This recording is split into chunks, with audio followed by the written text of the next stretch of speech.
Well, ladies and gentlemen, welcome back to Legacies and Legends. I'm your host, Ted Poe.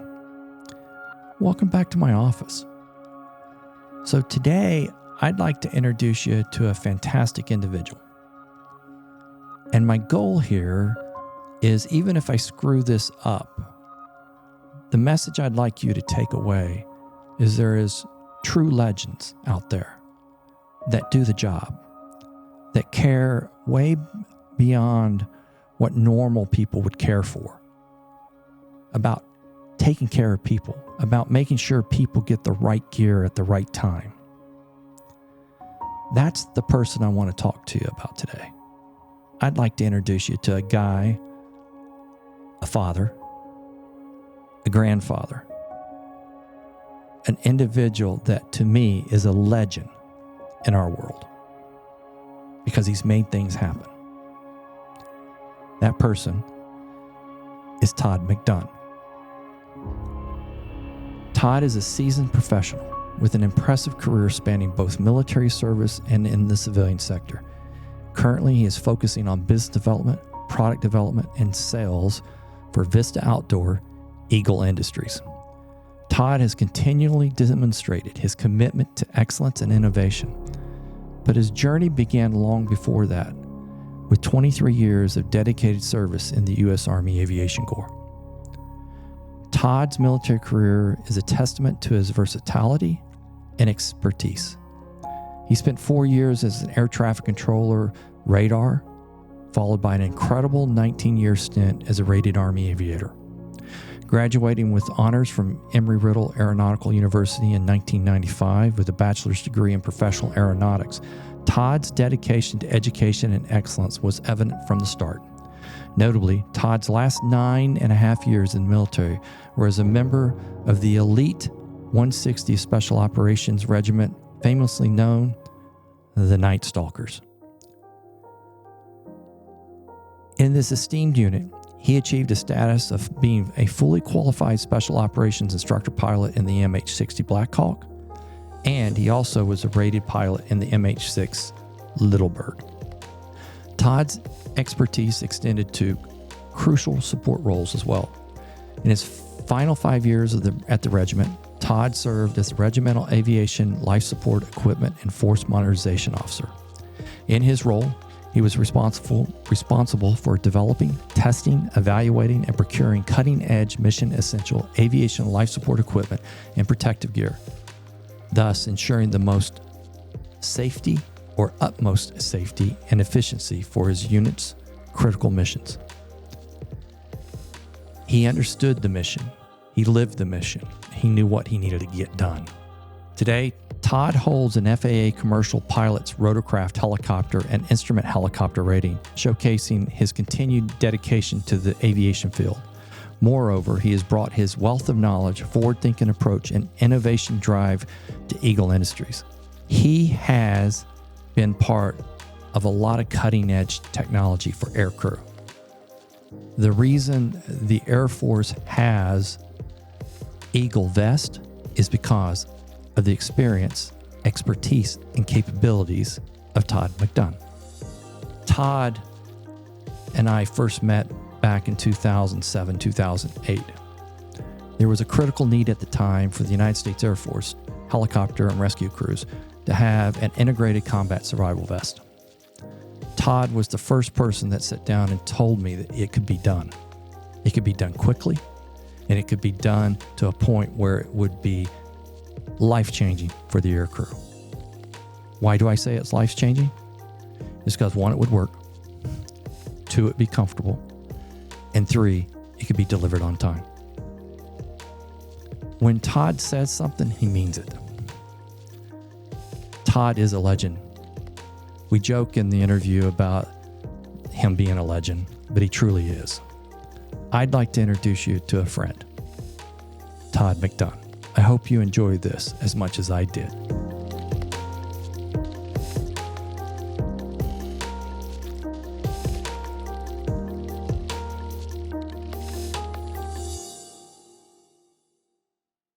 Todd McDunn, the man the myth and a legend. I've said that 3 times now to various people around here, but you are part of the legend committee that brought me in to the real world about the truth about a survival vest many years ago, and you educated me. You gave me some great pointers, and I was wearing the uniform, and I will never forget that because you just said, here's what you can do and here's what you can't do, and I really appreciate it. So thanks for stopping by. Thank you. You know, Chief Mac. Big stash. I know. Dude, you've got this persona around here that just goes everywhere. And your pictures are all over the place, and then the mustache is a legend, right? But there's more to you, brother. And I would like to know a little bit about you.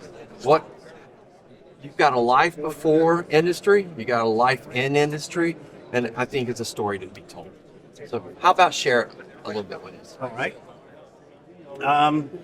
From, get-go, probably about 9 years old, I wanted to fly helicopters. Okay. That was pushed by a chance to go to a small fair when I was about 9 years old and flying a Bell 13 with a Vietnam vet. Okay. All right. All right. Which is pretty exciting. The fact that I knew, that they had an SPH-4 around medevac on the back, and my pointed questions about, were you in Nam? Medevac, huh? Were you a warrant officer? And the guy was like, how do you know all this? So I don't know. I love this stuff. Yeah.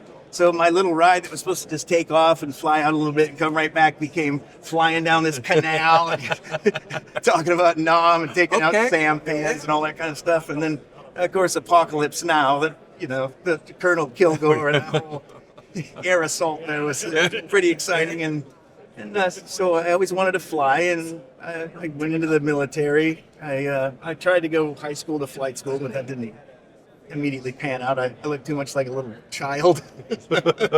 Okay. So, I was an air traffic controller for a couple of years, for 3 years, radar controller. And then I finally got to flight school in 1987. Flew Hueys in flight school, the TH-55 trainer. And then I went into Blackhawk. At that time, I didn't know what, it was very secret at the time. I had no idea what 160th SOAR was or anything like that. So, I just went in, started serving. My first duty station was in Germany. Okay. So I ended up being a regimental commander's pilot for the 2nd Armored Cavalry Regiment. And then we went to Desert Shield, Desert Storm, where I got my first combat action and that type of thing. And that's where I met 160th SOAR out in the desert. They were actually staying in some buildings and taking showers. And I had basically... By this time, I was deeply into 77 days of no shower, no hot food, and that looked pretty good to me. So when I got back from that, I went to the 101st at Fort Campbell, and of course the unit is right down on their own little special compound there. And I decided at that point that's what I wanted to do. So I got orders for Korea, and again I was flying General Tommy Franks. I was a designated pilot over there. And on the mid-tour leave, I went and I assessed for the Night Stalkers, and I was accepted after selection. And just got wrapped deeply into that, all about flying. I had no interest really, other than I was always kind of a gear guy. I was always the guy with the cool gear that I would go find somewhere else and get things sewn up for the guys and things like that. So I ended up going to the instructor pilot course, and I thought that was going to be my career path. But they ended up needing a regimental aviation life support equipment officer at Fort Campbell at that regiment.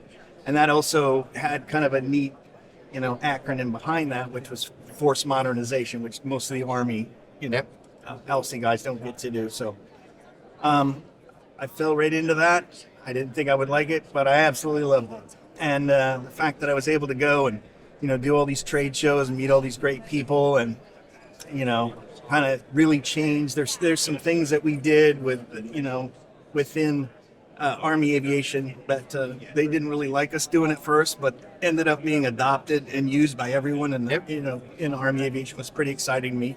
Of course, had the added benefit of having a lot of money thrown my way that a normal force modernization guy doesn't have because of the war. So I really got deeply down a rabbit hole of all types of things from oxygen systems to armor and modifications to helmets and all the things you can't normally do, So I really loved that. So when it came time to retire, I thought to myself, do I fly or do I do life sport equipment? And I had spent a lot of time, out of the country, a lot of time traveling. I didn't spend much time with my family, so I decided that rather than go to UAE or something and to get commensurate money and that type of thing, I decided to stick with the gear thing. So I kind of let it be known that I was getting out, and I got quite a few job offers. I've been working with Eagle on some projects as the LC officer, so that seemed to where I wanted to go, and been there 17 years. Wow. Yeah, you have.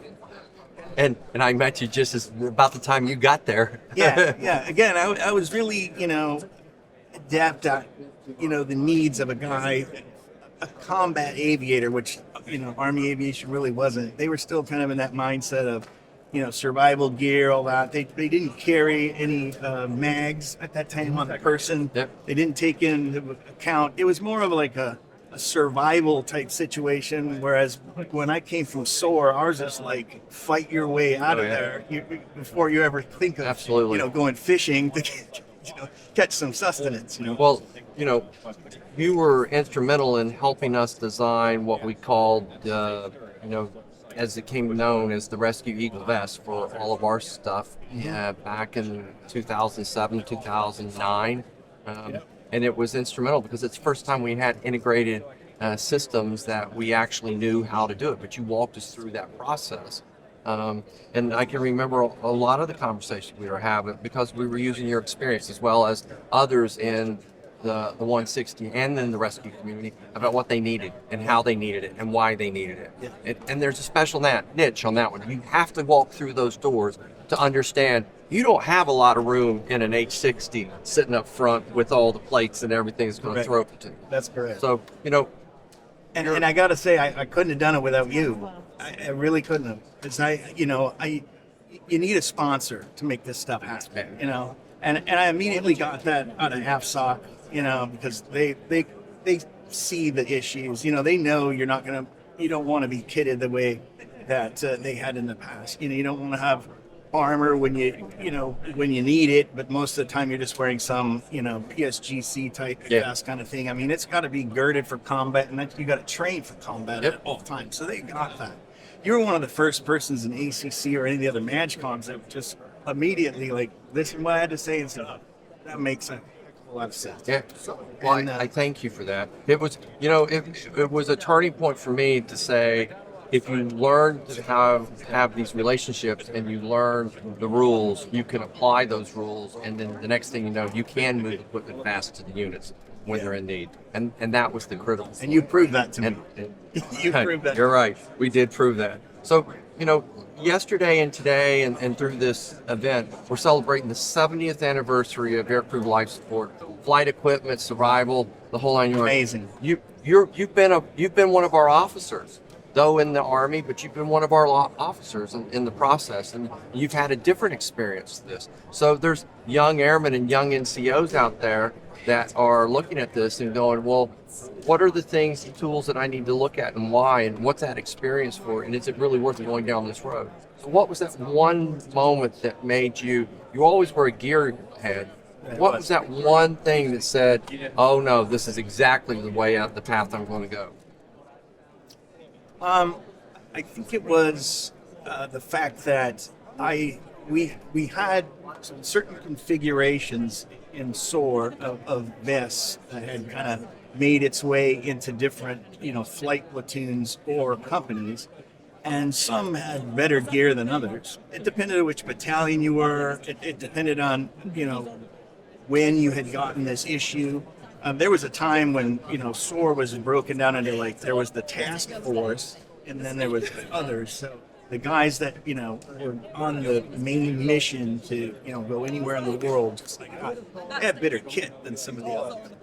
And, I very quickly learned that, some people had things that I wanted that I wasn't able to really get. And it made a really impact on me of like, I'm going to get that or I'm going to go find it, for myself.